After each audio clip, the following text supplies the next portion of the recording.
위스콘신주 13살의 캐리앤 조팩이 엄마 캐롤린 투시그넷과 새아버지 프레드 투시그넷과 함께 살고 있었습니다. 한참 사춘기인지 반항기에 접어든 10대 소녀였죠. 엄마 캐롤린에 따르면 캐리는 본인이 하고 싶은 대로 하기 위해 지켜야 할 것들을 무시하고 그것에 두려움이 없는 10대 소녀라고 합니다. 1982년 3월 16일 캐리는 학교에서 출입증 없이 복도를 걷다가 정학 처분을 받게 됩니다. 학교에서 엄마 캐롤린에게 전화를 했죠. 아이를 데리러 올 것인지 의견을 물었고 엄마는 출근해 있기도 했고 집이 학교의 한 블록 거리였기에 데리러 가지 않습니다. 그리고 딸이 하우스 파티에 가기 위해 일부러 정학 처분을 받았다고 생각했기 때문입니다. 화도 나고 괘씸한 마음에 그러셨겠죠. 캐리의 어머니는 딸의 행적에 대해 대충 알고 있었기에 파티가 끝난 저녁 시간쯤 캐리가 돌아올 것이라고 생각하고 있었습니다. 하지만 시간은 하염없이 흐르고 밤늦은 시간이 됐음에도 캐리가 돌아오지 않자 경찰에 실종 신고를 합니다.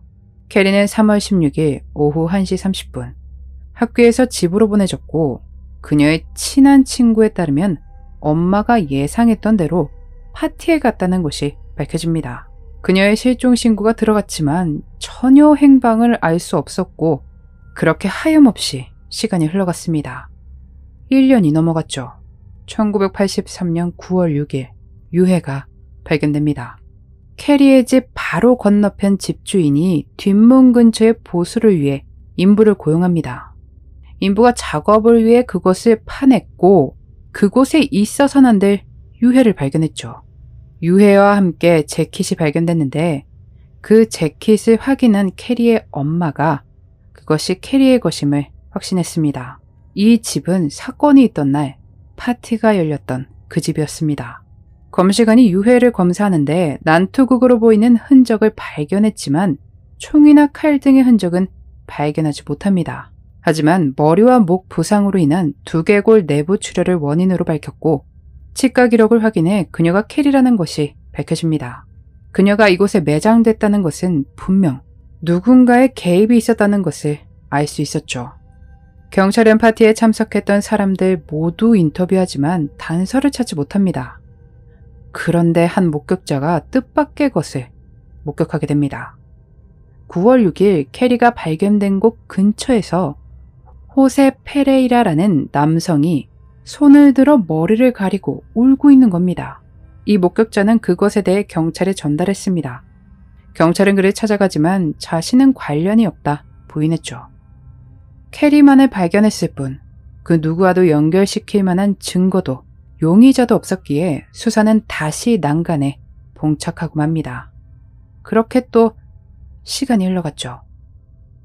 2015년 10월 한 방송국 뉴스 채널에 전화가 걸려옵니다. 자신을 호세 페레이라라고 밝힌 사람은 뜻밖의 이야기를 들려줬습니다. 제가 17살 때 캐리를 살해했습니다.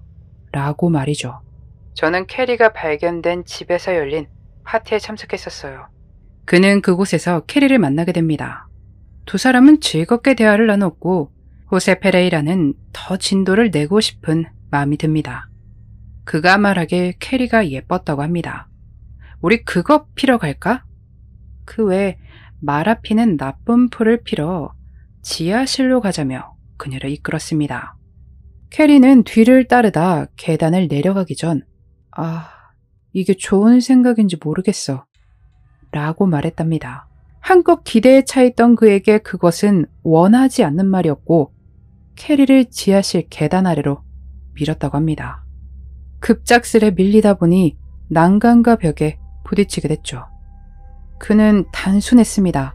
캐리가 미동이 없는 것을 보고 이때다 싶어 강제적인 관계를 갖고 모든 것이 끝나고 그제서야 주변 상황이 눈에 들어옵니다. 그리고 이내 그녀가 이미 숨을 거뒀다는 사실을 깨닫게 되며 묻어야겠다고 판단합니다. 지하실에 있는 삽을 이용해 그 집 뒷문 옆에 위치한 지하실 창문이 바로 보이는 그 집 뒷문 계단 옆에 캐리를 묻습니다. 호세 페레이라는 뉴스에 이야기하기 전 아내에게 먼저 자백을 했고 모든 것을 들은 아내는 경찰에게 신고를 했습니다. 아내와 통화를 끝낸 그 다음 방송국에 전화를 걸어 자신의 죄를 자백했던 것입니다. 경찰은 그를 2급 살인 혐의를 적용하여 체포해 기소를 하지만 증거가 부족하다 보니 그를 설득하기로 합니다. 어머님은 범인이 체포되고 나서 이날을 위해 기도를 했다고 말했습니다. 호세 페레이라가 왜 갑자기 자백을 하게 된 것인지 모든 사람이 의아했습니다. 그는 그것에 이렇게 답했죠. 캐리의 유령이 나를 괴롭혔어요. 라고 말입니다.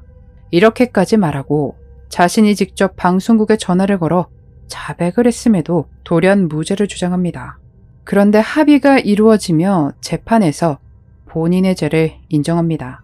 호세 페레이라에 따르면 본인은 이 일을 끝내고 싶었답니다. 아마 그랬기에 검찰 측에서 유죄 인정 합의를 제의했을 때 인정하기로 합의를 본 것 같습니다. 이 합의는 중재를 통해 이루어졌다고 합니다. 그의 변호인은 그가 고단한 삶을 살았으며 정신질환을 앓고 있고 알코올 중독자인 그가 술을 먹고 증언을 했다고 변론했습니다. 최종적으로 판사는 2급 강제적인 관계, 허위 자백 등으로 그에게 최대 7년의 형을 선고합니다.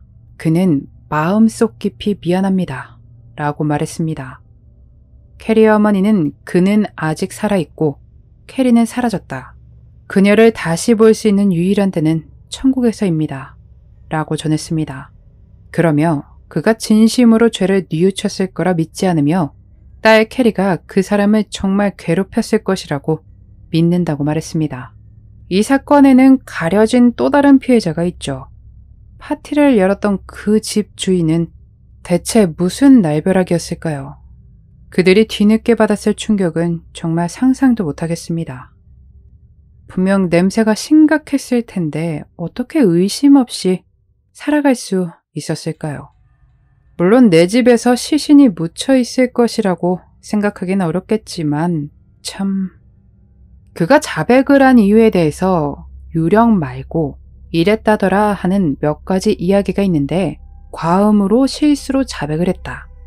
정신질환이 있고 아내와 이혼 과정에 있었기에 그녀를 설득하는 과정에서 자백을 했던 것이다 라는 이야기가 있습니다. 여러분들이 보시기엔 어떠신가요? 정말 실수 때문일까요? 아니면 신경의 변화 때문일까요? 아니면 정말 캐리의 유령이 그에게 나타나 복수라도 했던 것일까요? 여러분의 소중한 의견 댓글로 남겨주세요. 이유가 어찌됐든 그가 잡혀서 너무 다행입니다. 무려 35년 만에 잡힌 범인. 결국 범인은 잡힌다라는 말을 증명해주는 또 하나의 사건이 아니었나 싶습니다. 치기 어린 나이. 그저 파티에 참여하고 싶었을 뿐인데 너무나 큰 일을 겪어야만 했던 캐리. 그녀가 부디 지금은 편히 쉬기를 바라며 오늘 영상 마치겠습니다. 그날의 미스터리 오키노TV였습니다.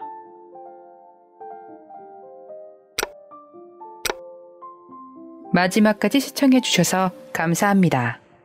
좋아요와 구독은 저에게 큰 힘을 줍니다. 오늘 하루도 수고하셨습니다. 좋은 밤 보내세요.